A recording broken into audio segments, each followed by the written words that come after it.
Olá pessoal, hoje vamos tratar de um conceito muito importante para os métodos de análise, né? Que é uma certa forma de continuar o assunto dado na aula anterior sobre análise nodal. Então quem não viu, é de suma importância ver a aula de análise nodal para entender o conceito de supernó. O conceito de supernó ele conversa muito bem com o conceito de análise nodal. Porque o supernó é uma característica do circuito de um caso específico para a solução via análise nodal. Para a gente entender bem o conceito de supernó e por que ele é utilizado na resolução de circuitos, a gente tem que entender um determinado contexto. Como é que fica a análise nodal, ou seja, a resolução do circuito por meio da análise nodal, quando é aplicada a circuitos contendo trechos com apenas fontes de tensão? Essa é a pergunta, né, que a gente se faz. E aí, 3 pontos elencados aqui. O primeiro deles, a gente viu anteriormente aplicações da análise nodal, na aula anterior, né, nos quais aplicávamos a lei de Kirchhoff das correntes em um determinado nó e reescrevia as correntes do circuito em forma de V sobre R, em forma da lei de Ohm. E aí a gente viu lá naqueles casos resolvidos da aula anterior que em ramos do circuito que contém apenas fonte de corrente, a gente já tinha diretamente a corrente que circulava naquele ramo. Em outros casos, em que a gente tinha resistências nos ramos, a gente também poderia escrever a corrente em termos das tensões nodais e das resistências. Porém, em um ramo contendo apenas fontes de tensão, né, sem resistências naquele ramo, naquele trecho do circuito, não há possibilidade de escrever a corrente que flui por esse ramo em termos de V sobre R. É só a gente parar para pensar.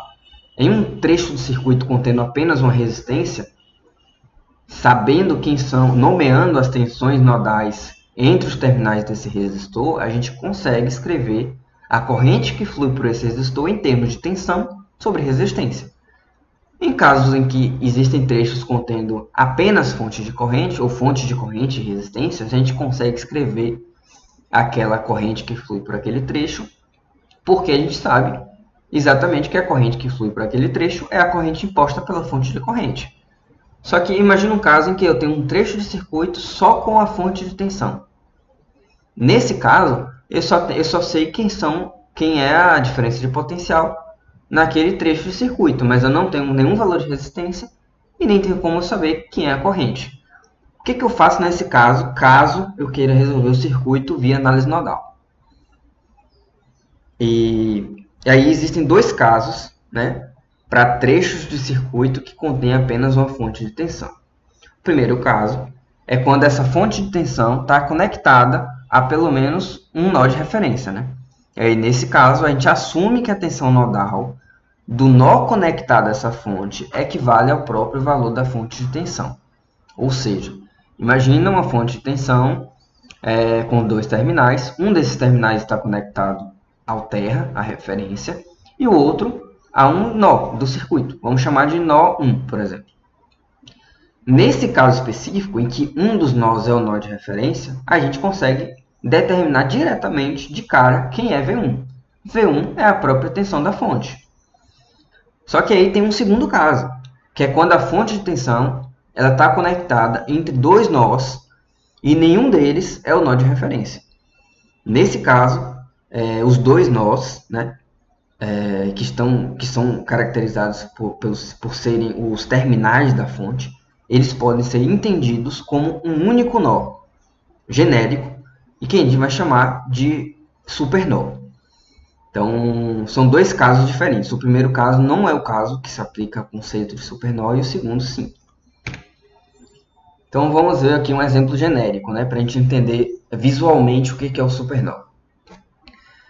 Nesse circuito aqui, contendo 3 malhas, dá para enxergar os 2 casos citados no slide anterior. O primeiro caso é o caso 1. São casos em que a fonte de tensão ela está conectada a 2 terminais, sendo que um deles é o terminal que coincide com o nó de referência. Nesse caso aqui, para essa fonte de tensão, ela está sim conectada a um dos nós, que é o nó de referência. Então, se caracteriza como sendo o caso 1. É um trecho de circuito contendo apenas uma fonte de tensão, percebe? Então, nesse caso, o V1 ele pode ser extraído diretamente. O V1 é o próprio 10 volts, né? 0, teve um acréscimo de 10 volts, V1 é o próprio 10 volts. Agora, qual seria o caso 2? O caso 2 são trechos, no caso o trecho é isso aqui, trechos de circuito contendo fonte de tensão, nos quais ambos os terminais, se a gente for analisar ambos os terminais, nenhum deles é o terminal de referência. Essa tensão nesse nó aqui não é a tensão de referência. Essa tensão nesse nó não é a tensão de referência. Ou seja, desse nó até esse nó tem uma fonte de tensão e todo esse trecho é o que a gente chama de supernó. Vai desde o terminal 1 até o terminal 2 da fonte de tensão. Então, tudo isso aqui é nosso supernó. E aí, a gente pode entender esse supernó, todo esse trecho de circuito, como se fosse um único nó, né? Como se fosse um ponto do circuito. Então, né? Qual é a definição precisa do supernó? Um supernó ele é formado envolvendo-se uma fonte de tensão, seja ela dependente ou independente, conectada entre dois nós que não são de referência e quaisquer elementos conectados em paralelo com ele. Para resolver um circuito via supernó, a gente tem que fazer dois processos. O primeiro processo é caracterizar a equação do supernó. E o segundo é a aplicação da lei das malhas. Por quê? Vamos por partes. Lembrando que a definição de supernó é exatamente caracterizar todo esse trecho do circuito como sendo um único nó. Se a gente for entender isso aqui como um nó, a gente pode aplicar a lei de Kirchhoff das correntes, certo?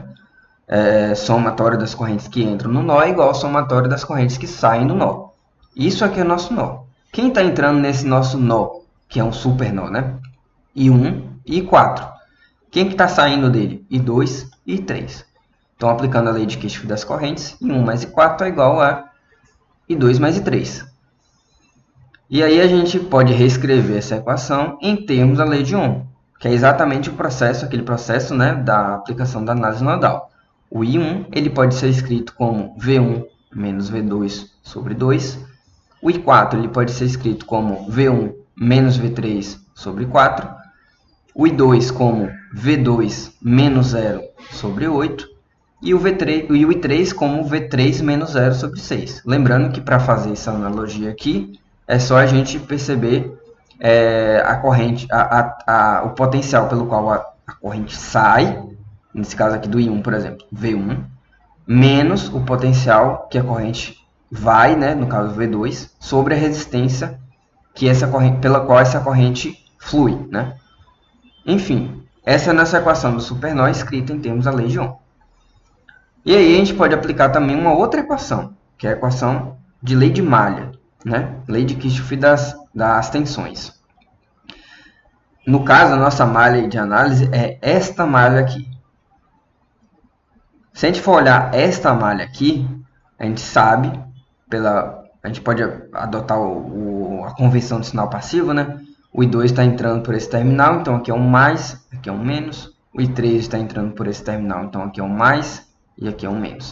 Se a gente for aplicar um loop aqui, né, uma malha aqui, a gente vai ver que menos V2, menos 5, não, na verdade, menos V2 mais 5 mais V3 é igual a 0.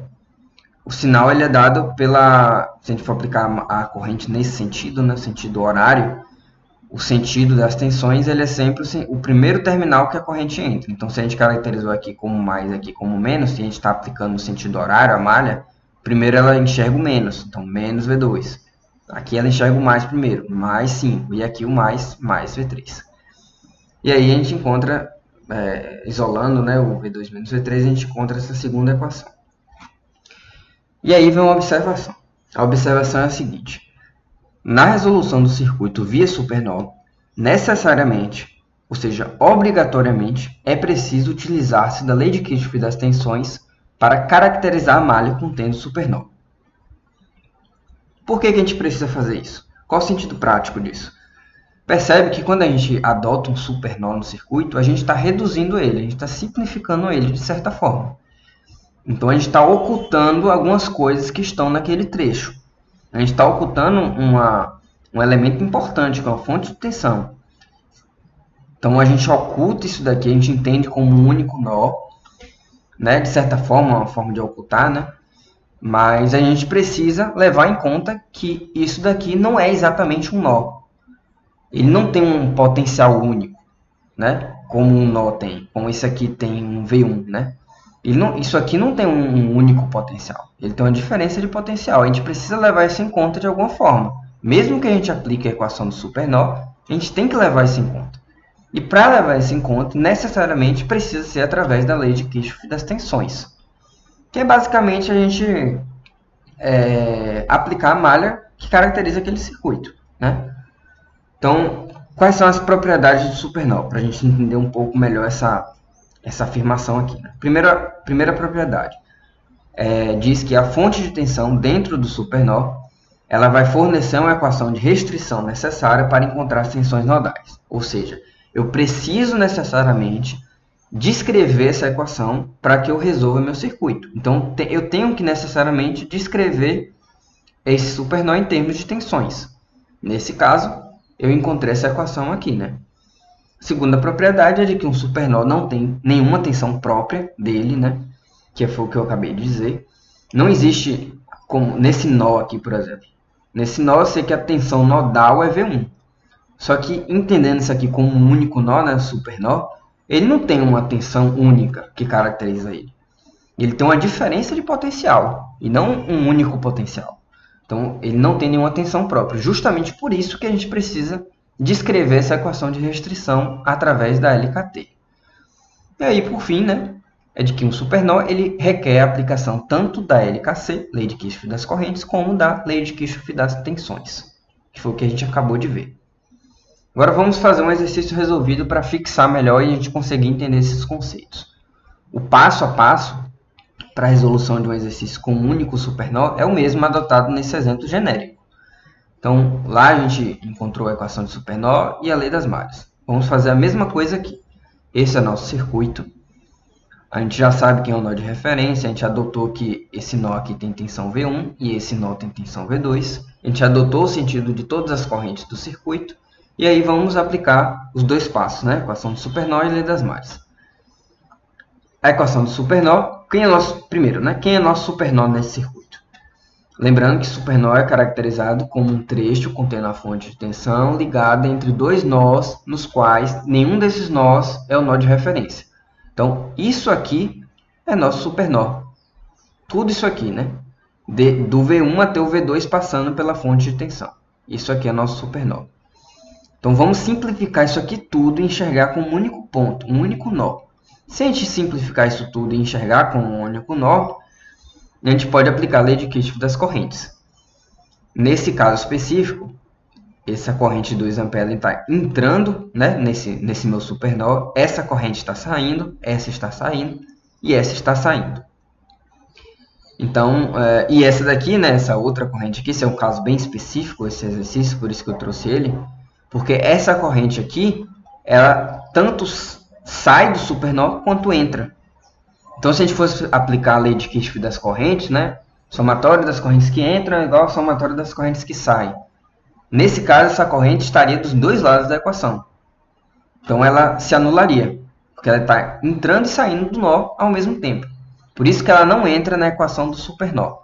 Por esse motivo. Então, para a equação do supernó, eu tenho essa corrente que entra e essas três que saem. Vamos aplicar, né? Que é exatamente essa equação aqui. 2 entra, essa corrente sai, essa corrente é dada por V1 menos 0 sobre 2, né? Escrito em termos da lei de Ohm. Essa outra é dada por V2 menos 0 sobre 4, e essa é o próprio 7 A imposto pela fonte de corrente. Então, a gente tem essa equação. Desenvolvendo ela, a gente chega nessa segunda expressão aqui, desenvolvendo mais um pouco, a gente chega nessa expressão. Vamos chamar essa daqui de 1. E aí o segundo passo seria justamente aplicar a lei das malhas, também conhecido, no caso específico do supernó, como a equação de restrição. Nossa equação de restrição aqui é aplicada por meio dessa malha aqui, né? Por essa malha daqui, a gente sabe que menos V1 é menos 2 volts, mais V2 é igual a zero. Ou, isolando V2, V2 é igual a V1 mais 2. Essa é a nossa equação de restrição. Então, a gente tem duas equações, no final das contas. E, através dessas duas equações, a gente tem um sistema de equações e a gente pode resolver esse sistema de equações por substituição, por exemplo, e encontrar que V1 é menos 7,333 volts e V2 é menos 5,333 volts. Então, perceba que, através da resolução do circuito via SuperNOR, a gente reduziu muito a resolução do circuito.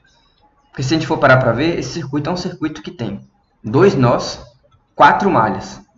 Dependendo do jeito que você resolve esse circuito, você tem um sistema de equações com facilmente mais do que 3 equações. E aqui a gente resolveu o circuito com apenas 2 equações, sendo uma delas muito simples, né? Essa daqui. Então, esses métodos de análise de circuito, esses conceitos como o conceito do SuperNOR, são muito importantes para aquilo que eu venho sempre dizendo, de um certo tipo de criatividade na hora de resolver os circuitos, né? Quanto mais ferramentas você tiver e quanto mais percepção você tiver com relação àquele circuito, você consegue resolver ele da forma mais fácil possível. Então é isso, pessoal. Na próxima aula a gente vai ver sobre a análise de malhas, que é o segundo método de análise, e sobre o conceito também de supermalha, que é um conceito equivalente ao SuperNOR, só que para o caso da análise de malhas. Tchau, tchau e bons estudos.